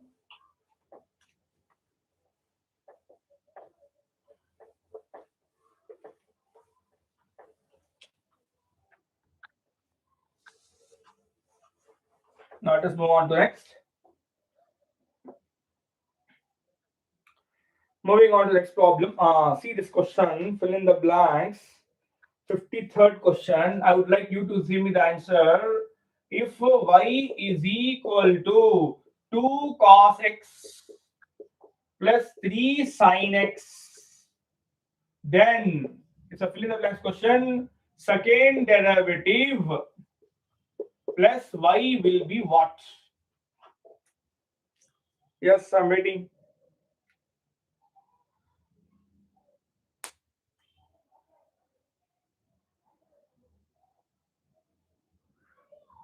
It's a fill in the blanks, okay?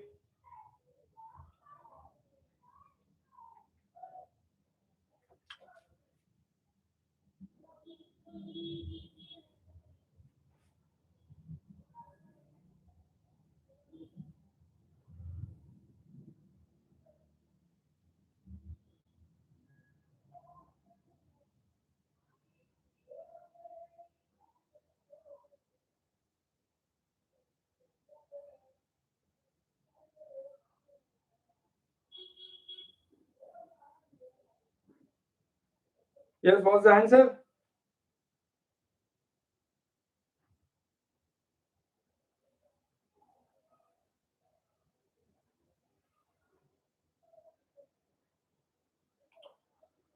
Okay, so 0 is the answer. They are saying let's try to go ahead. See carefully.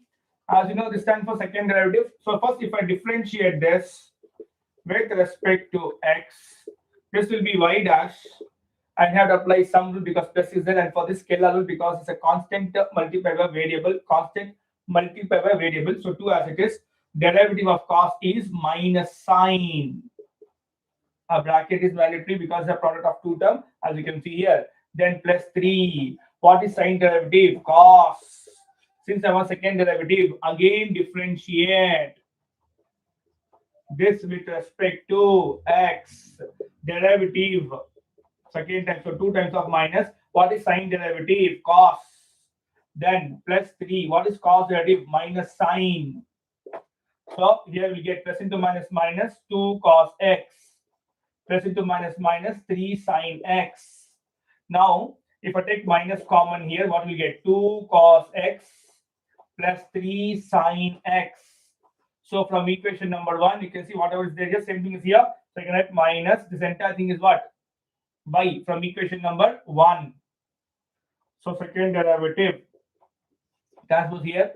We will get y second derivative plus y is equal to 0. Okay, yeah, both are matching. In the place of right hand side, what do we have? 0. Yes, you are right.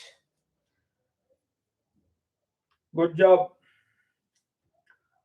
Now let us move on to the next question.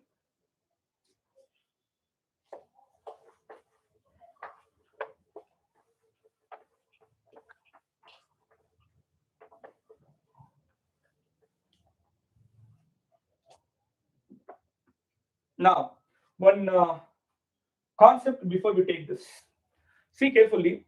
So far, we had only one function for which we were discussing continuity, discontinuity, differentiable, non-differentiable. Let us suppose we have got more than one function. Already from PUC, we know that if two functions are continuous, addition of those two functions, difference of those two functions, product of those two functions is again continuous at the point x equal to a, even for scalar. But coming to division, denominator should not be equal to 0. But here both the functions are what? Continuous. Now coming to one continuous, other discontinuous. Let's take as a note. C stands for continuous, okay? In short, we will write. And D stands for discontinuous. So remember the result. Whenever we have addition or subtraction of continuous, discontinuous, it's always discontinuous. Okay, result is not required for us. This is note number 1. Note number 2. Let us suppose D differentiable, no? So I will take as a differentiable DIF. Okay, DIFF for differentiable. Differentiable. And here itself NDIFF, non-differentiable. Non-differentiable. So whenever we are going to have addition of differentiable and non-differentiable, or subtraction also, against what? Non-differentiable only. Okay, against is what? Non-differentiable. So it's something like no, always discontinuous and non-differentiability will be dominating compared to differentiable and continuous. Okay, so addition of continuous, discontinuous, always discontinuous as a subtraction. Similarly, addition or subtraction of differentiable and non-differentiable will be always what? Non-differentiable only. So having this logic understood, let us move on to question number 55. See carefully. Fill in the blanks question. The number of points in R at which the function f of x is equal to mod x plus mod of x plus 1 is not differentiable. I want number of points for which the function is not differentiable. We have been given two functions, so we have to go one by one. First function is mod x. Don't forget, coming to modulus function, they are not differentiable at kink point. How to find kink point? The point inside the means the term inside the mod equal to 0, x equal to 0. So this will be the point at which the function is not differentiable. And here x plus 1, if I equal to 0, I'll get x is equal to minus 1. So this, see this carefully. Now see carefully. When I talk about this is non-differentiable. And here also is non-differentiable. Okay. On the whole, I have not spoken that. Now on the whole, at x is equal to 0, what is f of x? See carefully. At x equal to 0, this function is non-differentiable. Plus, now I plus here because plus is here. And this function at x equal to 0 is differentiable. Because this graph will be like this. At minus 1, I have to draw a kink. At 0, this is a smooth graph. I hope this point is clear. Okay.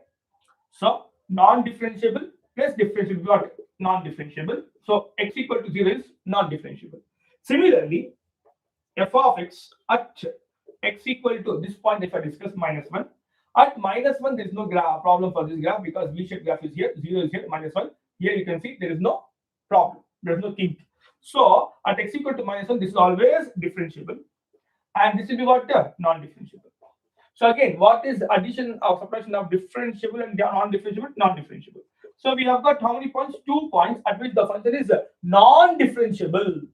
Function is what? Non-differentiable. So therefore, at 2 points, f of x is non-differentiable. That is x equal to 0 and x equal to minus 1. So fill in the blanks. So it's a 2 points. Okay, I hope it's clear. Any doubts?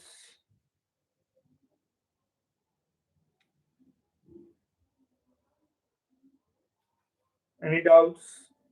Have you followed?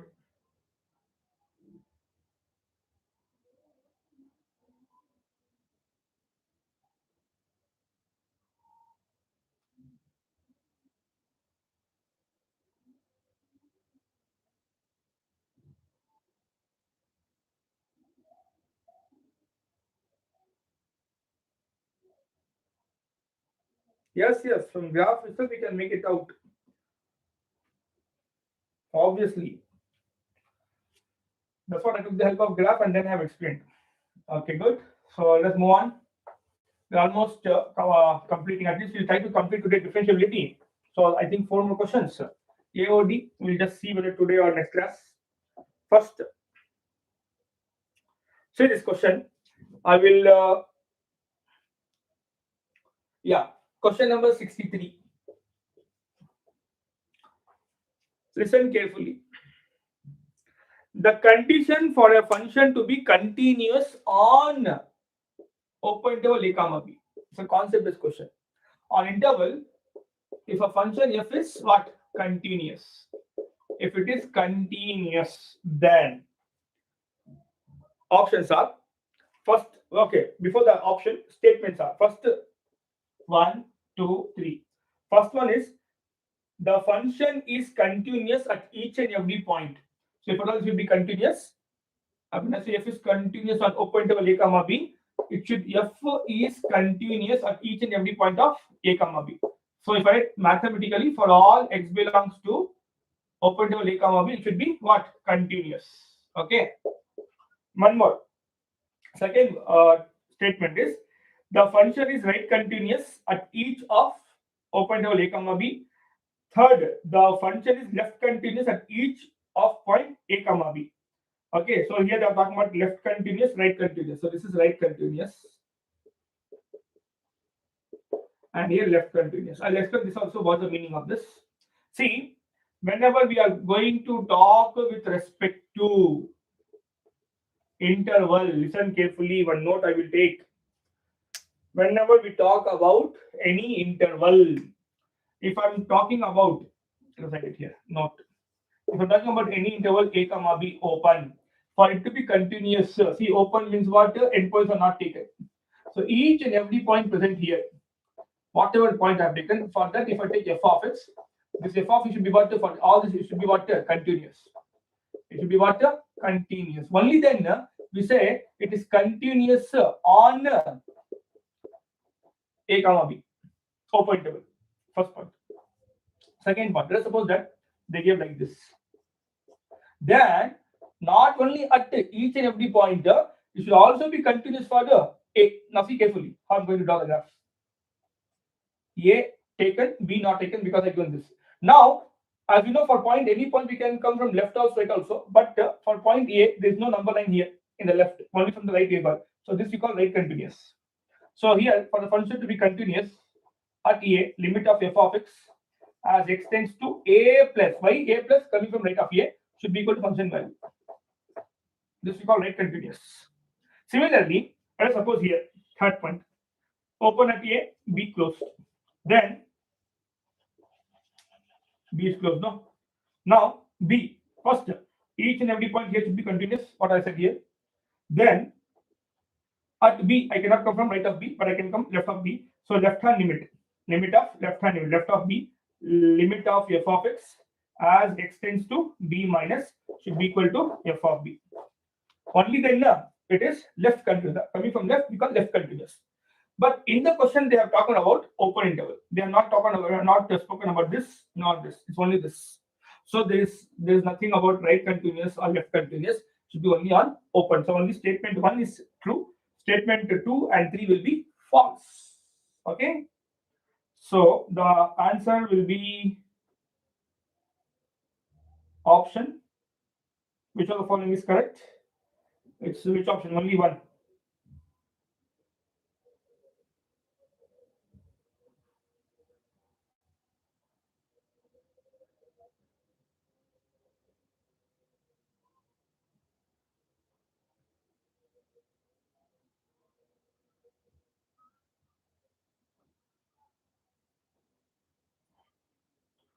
Okay, in option they have given the other also, but it should be only one. Okay, now moving on to 63. 63. Move on to 63 over, no? Okay, there is a messed up. Okay, here in the book, I think question number, there's some mismatch from here. Yeah. In the question bank, there's some mismatch with the question number. So it is 2 times 63 there. Fine. The file which will upload now, as per that I will write now from here. So we have only some 4 questions, a small one. Just bear with me, let us complete it. Question number 63 says the function given to us, the function which is given f of x is equal to x square minus 2x divided by x minus 2. Okay, and they are saying f is a function from r minus 2 to r. Given, what should be the function value of f at 2? We want function value if it is continuous from r to r, where r is set of real numbers. If it is continuous, what is the function value? See carefully. Since they said it's a continuous, is it not limit value should be equal to function value? If you just see carefully here, since I want which value? Function value at 2, f of 2 if I evaluate, put here 2 square minus 2 into 2 divided by 2 minus 2. 2 square is 4 minus 4 divided by 0. I will get indeterminate form. That's the reason I want what? Limit now. Since continuous, since in the question they said continuous, is it not the limit value should be equal to what? Function value. So whatever limit value is that, that's what function value because it's continuous. So limit of what is f of x? This. So x square minus 2x divided by x minus 2 as x is tending to 2. Here what is common numerator? X. So I will have x minus 2 out divided by x minus 2 as x is tending to 2. So x minus 2 will get cancelled wherever x is there replaced by 2. So in place of this x, what I have to replace? 2. So the function value f of 2 is same as 2 itself. The function value at 2 is 2 itself. I hope this is clear.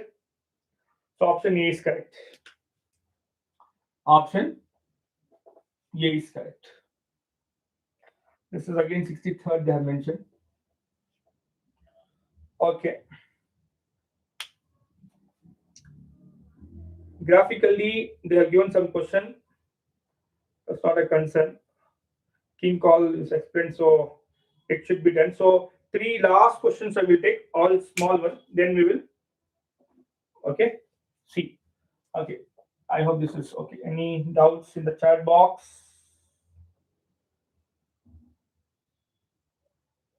Any doubts?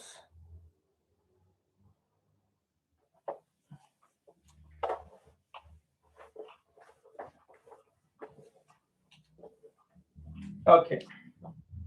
Now let us move on to the next.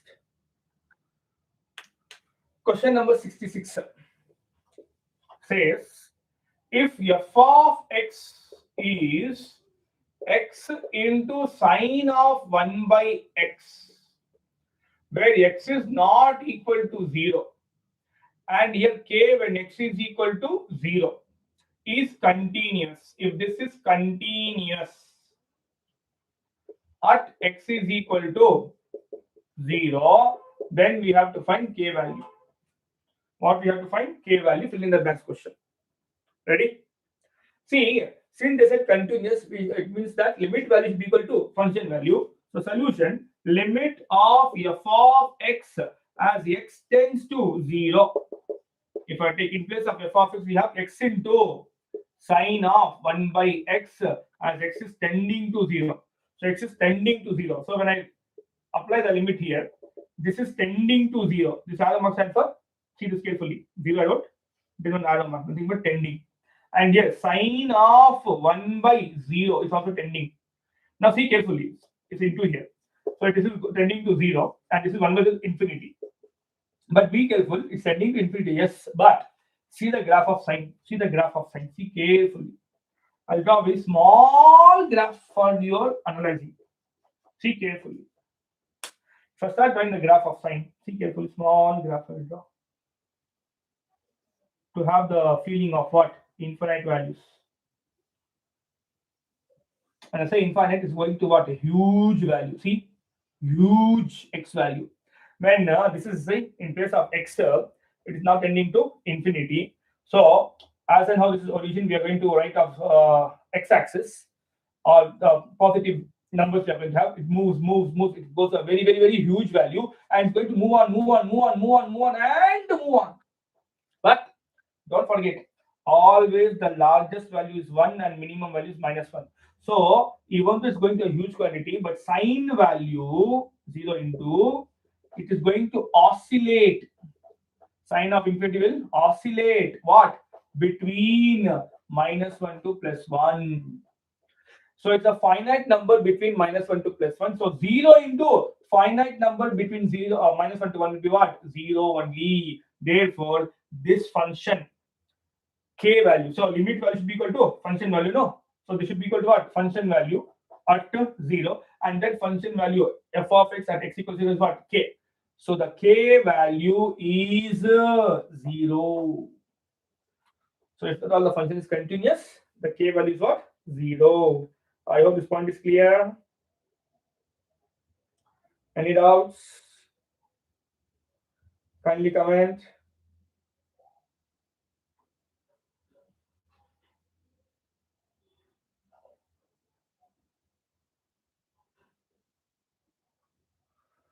Okay. Now we are left with two problems. Okay, in that two, one is already discussed. So only one question, one will be assignment.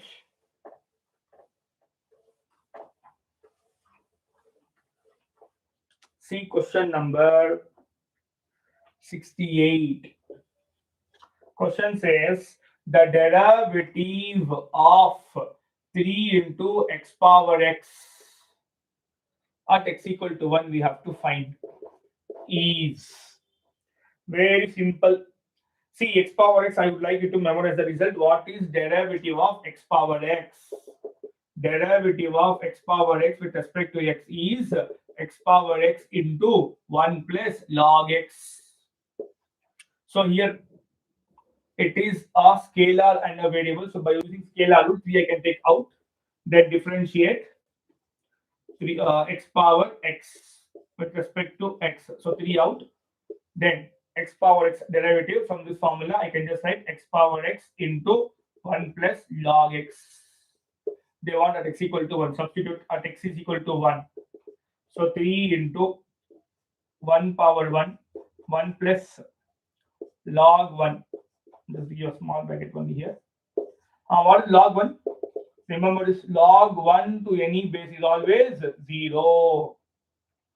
So log 1 to any base is always 0. Remember this result. 1 plus 0 is 1. 1 into 3 is what? 3.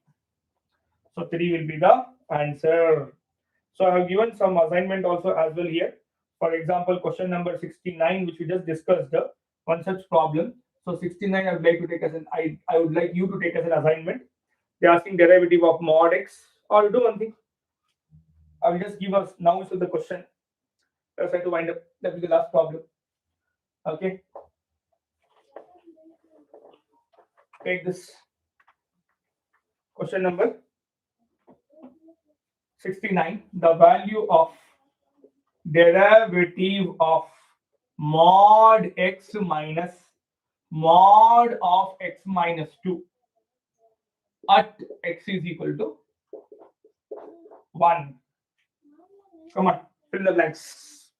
I am waiting for your solution. Any doubts? Any doubts? Let us see who will answer this. We want derivative of this at x is equal to 1.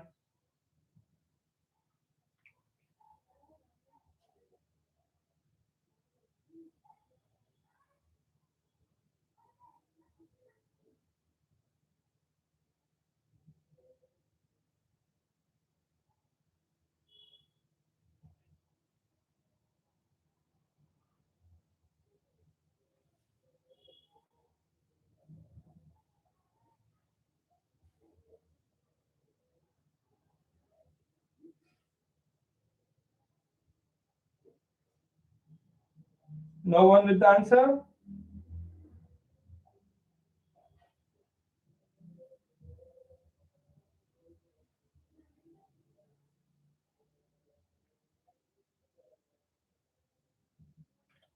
Okay. So is it 2? Okay. 1, sir. Okay. Now let us try to go ahead. Now, very simple. We want derivative. Be careful. As soon you say mod, it is non-differentiable, but not for all the numbers. Only a kink point. So first understand which are the kink point. See carefully. Here, this kink point for mod x. This one, if I equal to 0, I'll get x equal to 0. And here it is, if I equal to 0, I'll get x is equal to 2. So the graph of this is here, y equal to mod x. And for this graph will be at x is equal to 2.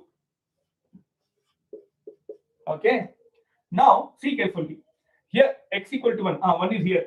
So this part of the graph is what? Y equal to x. And this part of the graph is what? Y equal to minus x. Similarly, for this, again I want that 1 only, no? 1 is where? Between 1 and 2. Sorry, between 0 and 2. So this part will be, see carefully, y equal to plus, y equal to mod is what? Y equal to plus x and y equal to minus x. Similarly, when I have got y is equal to mod of x minus 2, this part of the graph will be y equal to plus of x minus 2, and this will be before the, see, before the kink, it is minus sign. Okay, as soon as I want to remove the mod, minus sign before the kink. Whereas after the kink, it is plus sign. So now I want at which point 1. So see carefully. For mod x, 1 is after the kink, so it is plus sign. So x it is. Then this minus as it is. I hope this is clear. In place of mod x is plus x because I want that x is equal to 1 and x equal to 1 is right of the kink, so this plus. Whereas for this 1 is left of the kink, so it should be minus of. So see, this minus as it is, and for this there is one more minus of, write it properly, this y equal to minus. Okay, minus of x minus 2. Okay, now simplify. First simplify x minus plus, then x minus plus into minus. So what is x plus x? 2x minus 2. What is derivative of 2x? 2x will be 1, minus 2 is a constant 0, so answer is 2. So answer will be 2. It's a fill in the blanks question. So answer will be 2. Okay. Is this clear? It's only 2 beta. It's only 2. Okay. Yes. So from differentiation, that's it. So I thought even I'll take application of derivative, but it's already 2 hours.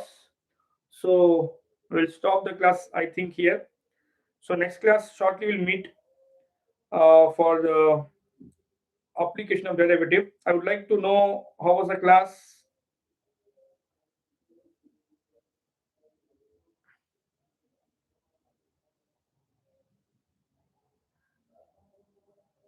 Okay, fine. All the very best. Okay, thank you for your time. And this will be shortly there in the YouTube channel. And I also give the PDF file of the questions in the link where you can just click on the link and you can get the PDF. So thank you for your support. And do share, like, and subscribe to our YouTube channel, Math Universe with Dr. Naseer Ahmed. Thank you.